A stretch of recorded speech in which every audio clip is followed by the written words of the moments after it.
Buenos días, hermanos. La paz del Señor sea con ustedes. Es un gusto saludarles por este medio. Les invito para que oremos para tener el repaso de esta lección esta mañana. Nuestro buen Dios y Padre, te doy gracias infinitas por tus bondades. Gracias, Señor, por concedernos la vida. Gracias, Señor, por darnos todos los beneficios que como Padre bueno tú tienes para con nosotros. Ahora te imploramos el perdón de nuestros pecados y que tu Santo Espíritu sea que nos dirija en este repaso de esta lección que nos has permitido en esta semana. En el nombre de Jesús te lo pedimos, amén y amén. La lección se titula El toque de fe.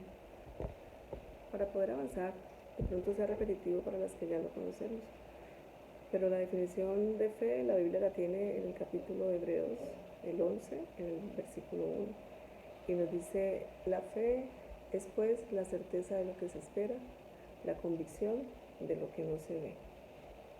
Eso es la fe, la certeza de lo que hemos rogado y esperamos que sea, y la convicción de lo que no vemos. Para mí la definición de la fe es mucho más sencilla. Para mí la fe es simplemente creer que en cualquier condición que me encuentre hay un Dios grande y poderoso que está luchando por mí y que está detrás de toda mi situación. Y confiando en Él, yo espero en lo que yo no veo ni en lo que yo creo, sino solamente en Él y en su poder. La lección, como hemos podido contemplarla, nos trae la referencia de 3 milagros, los cuales se hacen en lugares muy similares. Todos son en la multitud, al aire libre, y tienen condiciones muy similares también los personajes, puesto que llegan a Jesús en una condición degradante, en un estado ya de muerte, y llegan también sintiéndose por esta manera indignos de consideración, indignos de todo. Pero vamos a empezar con el primer caso, que es la mujer. Recordemos que esta mujer nos dice que padecía de una enfermedad hasta vergonzosa, porque según la ley que se le había dictado a Moisés años atrás y que se vivía aún en esta época, una mujer con flujo de sangre era impedida para ir a tener cualquier relación con hermanos o cualquier contacto social, y mucho menos tener que acercarse a algún líder para pedirle ayuda, pues por ser llamada inmunda tenía que ser apartada. Esta mujer nos cuentan, según los relatos de otros de los evangelios, que no fue la primera vez que intentó ver a Jesús. Ella, cuando llegó a esta oportunidad, lo había hecho ya 2 veces antes. Tenía en su mente muy fija la idea de que si tocaba solamente el borde de su manto, podría ella sanarse. ¿Por qué tenía esa idea? Porque había escuchado que Jesús sanaba de esta manera, que los que se le acercaban y solamente le tocaran el manto, con esto ya ellos quedaban sanos. Ella era ese su pensamiento, su deseo, y esto lo motivó a verle, aunque iba con mucha gente, se metió entre la muchedumbre dando su máximo esfuerzo y llegó allí a ver ese borde del manto de Jesús y lo tocó, y efectivamente, inmediatamente sintió la sanidad. Ahora, al quedar sana, no sabía qué hacer. Le daba vergüenza que supieran de su caso, así de que decidió devolverse a casa. Pero para el Señor Jesús los planes eran diferentes. Así de que, ¿qué hizo Jesús? Empezó a decir que alguien le había tocado, porque para Jesús el toque de la fe es muy diferente a un toque casual. Así de que quiso saber quién era esa mujer que le había tocado. Y ya de tanto preguntar, ella tuvo que decir: soy yo. Y públicamente declarar su mal. Y de esta manera el Señor ahora empieza a efectuar su plan, porque no la podía dejar ir a medias. Ella iba sanada físicamente, pero ahora el Señor le ofrecía la oportunidad de ser sana espiritualmente, porque más adelante se podía enfermar y gravemente morir, y sin el conocimiento de la salvación, pues no tenía la oportunidad de vivir por la eternidad. Ahora el Señor Jesús le alcanzó para poder dar la salvación de su alma y la sanidad de su cuerpo. También el Señor Jesús quería ponerla como ejemplo de fe para los que estaban allí reunidos. Ella se esforzó. Ella tenía esa enfermedad prácticamente guardada porque nadie quería ni saber de ella. Pero ella tuvo la valentía. Ella oyó de la fe, porque la fe es por el oír. Oyó que había un sanador y salió a buscarlo. Y ahora, entonces, puede ella ser una misionera, una verdadera discípulo de Cristo y llevar a otros este mensaje de salvación. Esa es la obra que el Señor quiere hacer en nosotros. De pronto nos podríamos poner a pensar, 12 años que trabajó esta mujer, que manejó esta enfermedad. ¿Cuánto tiempo pasó? Y no hubo oportunidad para ella sino hasta ahora. Pero el Señor tiene su tiempo. Y aunque para nosotros sea mucho, el tiempo de Él es perfecto. Ahora pasemos al segundo caso. Aquel siervo del centurión.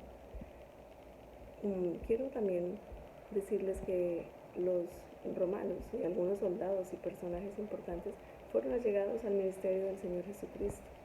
Y la Biblia muestra de este caso un hombre de corazón bueno, que sin duda amaba mucho a su siervo, puesto que tal vez había sido un gran líder, un gran trabajador. Y en su enfermedad, que no solamente era parálisis, sino también otra enfermedad más grave, pues ahora le estaba llevando a la muerte. Entonces, yo me hago una pregunta, ¿por qué no se dirigió él mismo si tenía confianza con ellos? Podemos contemplar allí que él tenía prejuicios, puesto que no era de la misma raza judía, puesto que aunque apreciaba a este grupo de personas que hasta de su sueldo llegó a darles una construcción de una sinagoga, pues tenía temores de ser rechazado. Aunque él había oído de Jesús como sanador y por eso quería llevar a su siervo allí a que lo sanara, o quería que Jesús le sanara, ahora pues tenía temores de que fuera rechazado. Y por esta razón él crea una estrategias similares a las estrategias militares, y mandó una delegación, y mandó a los ancianos, muy seguramente de la misma sinagoga donde iba Jesús, para que le dijeran la razón. Tengo a mi siervo enfermo, pero no es necesario que vayas, solo di tu palabra y mi siervo sanará. ¿Por qué el romano dice esto? Porque un año atrás había escuchado que el Señor Jesús había sanado al hijo de un noble. Y este noble le dijo, Señor, no es necesario que entres a mi casa, solo di tu palabra y mi hijo sanará. Y en ese momento se efectuó la sanidad. Y confiado en que no estaba tratando con ninguna persona común, sino con el Hijo de Dios, que tenía su ministerio angelical y que mandaba también a sus huestes, como él mandaba también a sus soldados, y que sus huestes le obedecían, él, por eso de esta manera confiada, le pedía esta súplica al Señor Jesús. Pues el Señor Jesús, aunque oyendo a los ancianos que mediaban por él, por sus bondades, le dijo, no, vamos a seguir, y siguió hasta su casa. Ya sabiendo el centurión que venía, le mandó otra delegación. Ahora le mandó unos amigos, supuestamente tenían que haber sido romanos, y de igual manera traían el mismo mensaje. ¿Qué hizo Jesús? Siguió adelante. Ahora tuvo que venir él mismo. ¿Por qué? Porque el plan de Jesús era verle, era conocerle, y era dar una lección, no solamente a él mismo, a las personas que lo rodeaban, sino también a sus discípulos. Cuando el centurión se entera que Jesús llegaba cerca de su casa, salió, y con el mismo mensaje, con humildad, le dice, Señor, no es necesario, no hagas eso. También tenía el centurión el deseo de que Jesús no fuera incomodado, puesto que los judíos no podían acercarse a las casas de los paganos. Y de esta manera, él sale a encontrarlo, pero Jesús quiere oír sus palabras que quedaron selladas en este libro santo, y le dice, no he visto tanta fe en todo Israel. Esto no tuvo que ser agradable para el oído de los discípulos. Ellos andaban con Jesús, con el dador de la fe, habían visto sanar. Y ahora Jesús les dice, no he visto un hombre de tanta fe en todo este país. ¿Dónde estaba la fe de los discípulos? Pues tal vez en todo el tiempo que conocían a este centurión, ¿dónde estuvo la fe de ellos?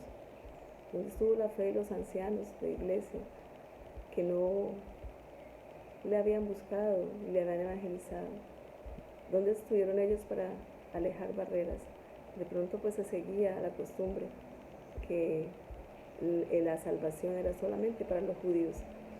De esta manera el Señor termina esta gran historia elogiando a un hombre que, aunque tenía mucho poder, era muy humilde. Y continuamos con el tercer caso, que es el leproso, un caso más conocido. Un caso en donde consideramos que la lepra es sinónimo de pecado. Todo el que era declarado leproso tenía que ser apartado, inclusive había una ciudad para ellos, alejado de la sociedad, despreciado por todos. Y entonces, ¿qué pasa con él? Ve la oportunidad, ha visto que Jesús sana y que no rechaza a nadie. Y ahora se llega a Jesús, no importándole la gente, no viene gritando soy inmundo.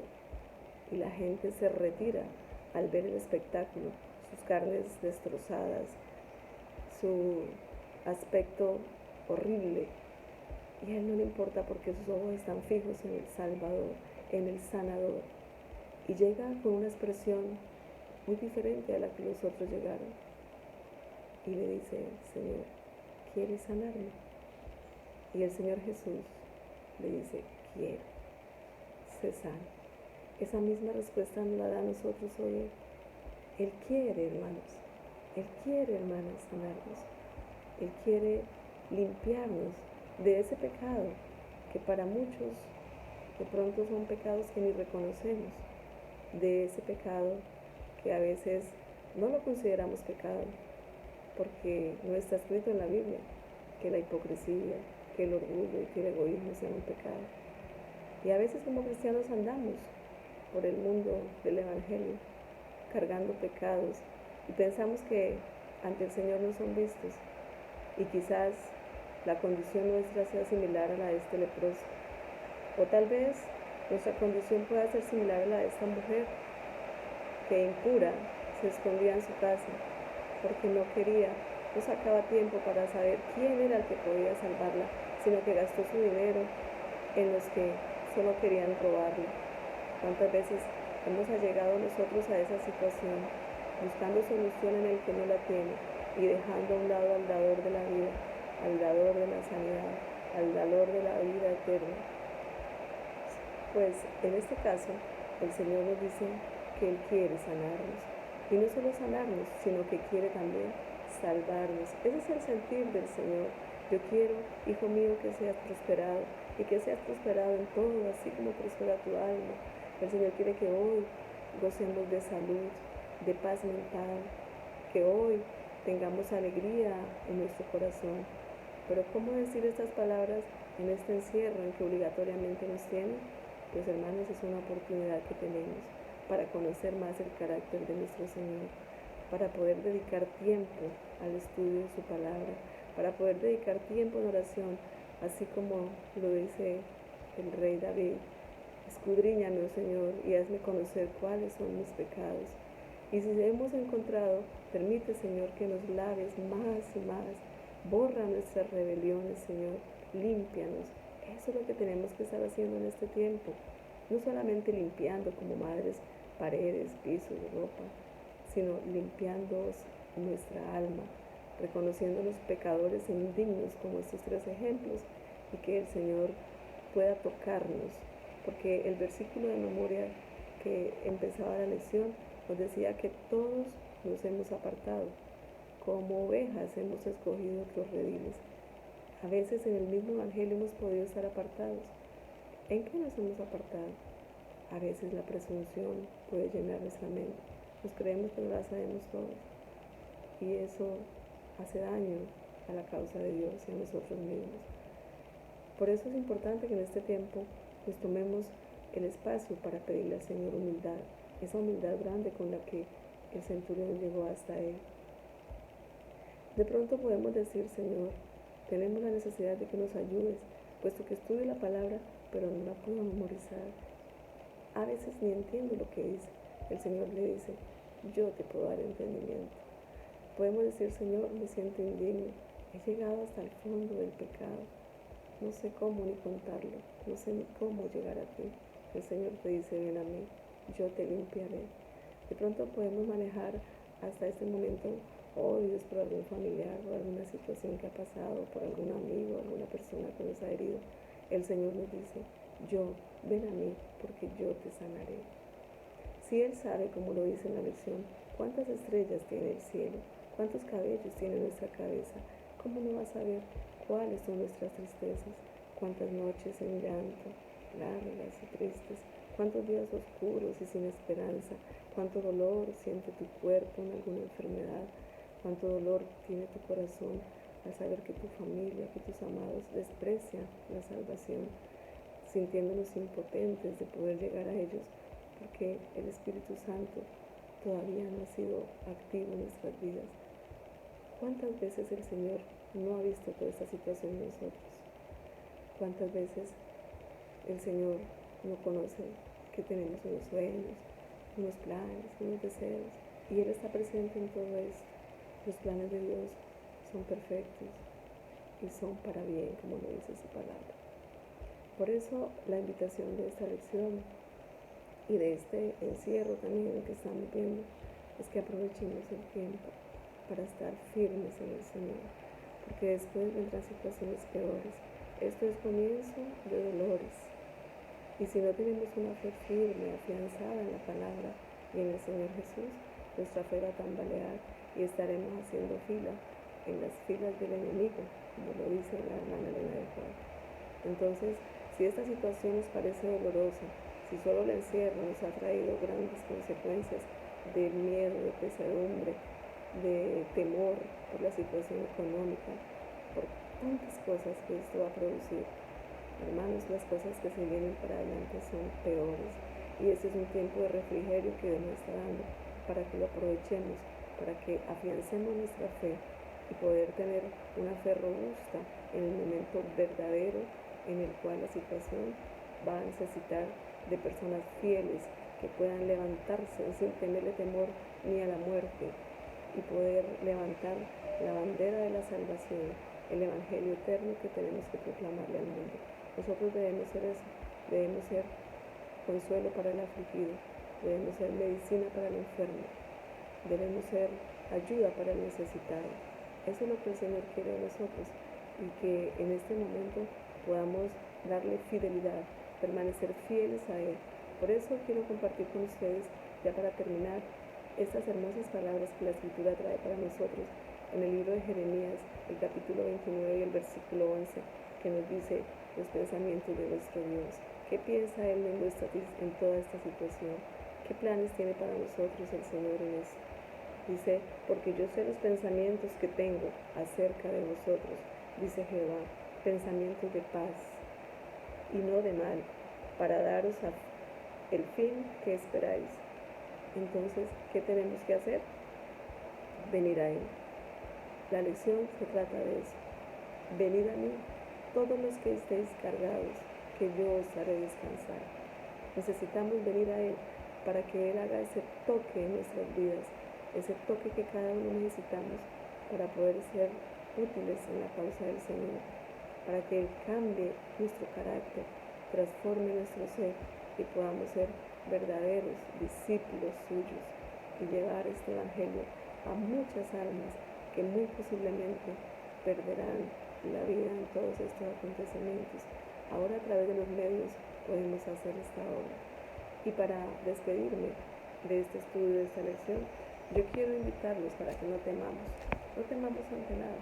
En las palabras del apóstol Pablo en Romanos 8, el versículo 38, hermoso pasaje, nos dice: por lo cual estoy seguro de que ni la vida, ni la muerte, ni ángeles, ni principados, ni potestades, ni lo presente ni lo porvenir, ni lo alto ni lo profundo, ni ninguna otra cosa creada nos podrá separar del amor de Dios, que es en Cristo Jesús, Señor nuestro.